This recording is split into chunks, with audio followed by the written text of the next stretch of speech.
Company యొక్క owner, మరి స్వయానా వారు కూడా నెట్వర్క్ మార్కెటింగ్ లో లీడర్ కాబట్టి ఈ సంస్థ ఈ విధానం ద్వారానే డబ్బు సంపాదించాడు కాబట్టి నలుగురు ఏజెంట్స్ అనేవాళ్ళు ఇక్కడ మనల్ని ఏజెంట్ అంటారు. ఏజెంట్స్ బాగుండాలని చెప్పి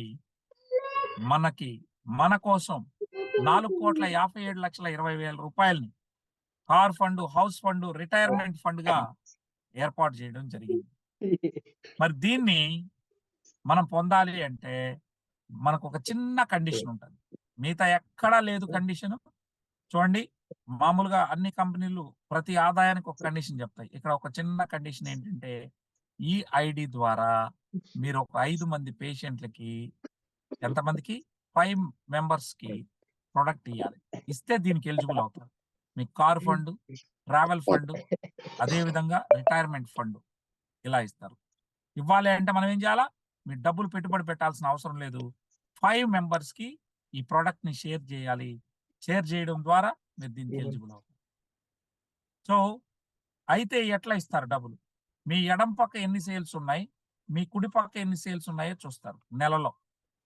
సో చూడండి, మీ ఎడం పక్క 10 సేల్స్, మీ కుడి పక్క 10 సేల్స్ పడ్డాయి. ఎలా చెప్పాను నేను 10 పడిందని? అంటే ఒక సెట్ కొంటే 250 అన్నప్పుడు ఇక్కడ 2,500 ఉంది. అంటే ఇక్కడ 10 సెట్స్ పడ్డాయి, 10 సేల్స్ వచ్చాయి. ఎడం పక్క 10 సేల్స్, మీ కుడి పక్క 10 సేల్స్ పడితే కంపెనీ మీకు అదనంగా ఏమిస్తుందంటే ఒక 4,000 రూపాయలని ఎక్స్ట్రాగా ఇస్తుంది. అది మీకు ఒక ఐడి ఉంటే 4,000, ట్రైప్యాడ్ ఉంటే కింద 4,000, పైన 4,000, 8,000 వస్తుంది.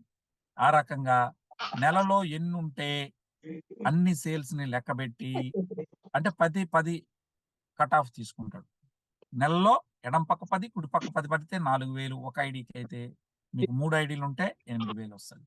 ఈ రకంగా జతకు 400, 1 ఐడి ఉంటే జతకు 400, మీకు 3 ఐడీస్ ఉంటే 800 వస్తుంది. అలా ఆర్పి రూపంలో అలా వచ్చిన డబ్బుల్ని మీరు ఆర్పి రూపంలో తీసుకోవచ్చు.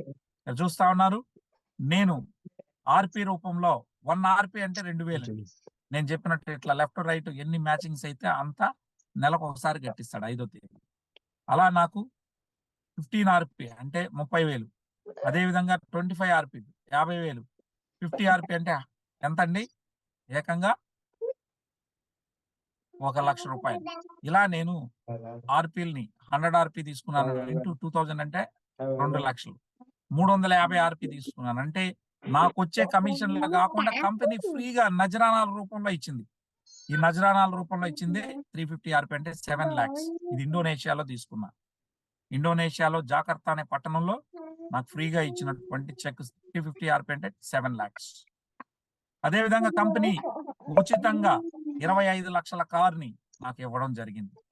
ఇండియాలో ఫస్ట్ ఫ్రీ కార్ అచీవర్ గా మీ తెలుగువాడు ఉన్నాడు, నేనే అది. సో అదే విధంగా ఈరోజు మళ్ళీ కార్ ఫండ్ ఉంది. త్వరలో ఒక మంచి అద్భుతమైన కారు, లగ్జరీ కార్ని మరొకటి ఇవ్వబోతా ఉన్నారు. ఏప్రిల్లో మీ ముందుకు వస్తాను. సో ఇది కేవలం పెట్రోల్ వేసుకొని తిరగడమే. ఇప్పుడు అదే కార్లో నుంచే జూమ్ మీటింగ్ చేస్తా ఉన్నాను. మరి అదే విధంగా నా టీంలో మరో లీడర్ కూడా కారును తీసుకోవడం జరిగింది. So car fund, travel fund, అదే విధంగా రిటైర్మెంట్ 10,000 ఆర్పి అంటే ఏకంగా 2 కోట్లు క్యాష్. మరి అలా తీసుకున్న వాళ్ళు ఎంతమంది ఉన్నారు ఈ కంపెనీలో అంటే 3 వ్యక్తులు ఉన్నారు. వారిని వివిఐపి లెగసీస్ అంటారు. మా టీం ద్వారా వీళ్ళందరూ సక్సెస్ అయ్యారండి. మరి ఇక్కడ గమనించినట్లయితే మీకు ఇదే కాకుండా చివరి ఇన్కమ్ ఏంటంటే, మనకు ఉన్నటువంటి చివరి ఇన్కమ్ ఒకటి, అది మీరు గమనించినట్లయితే చివరి ఇన్కమ్ ఏంటంటే రీటైల్ ప్రాఫిట్. రీటైల్ ప్రాఫిట్ అనేది ఏంటి అంటే, మీరు విడివిడిగా అమ్ముకుంటే మిమ్మల్ని ఎవరు పిలవలేదండి, మిమ్మల్ని ఎవరు ప్రోడక్ట్ కూడా అడగలేదు, మీరే కొన్నారు.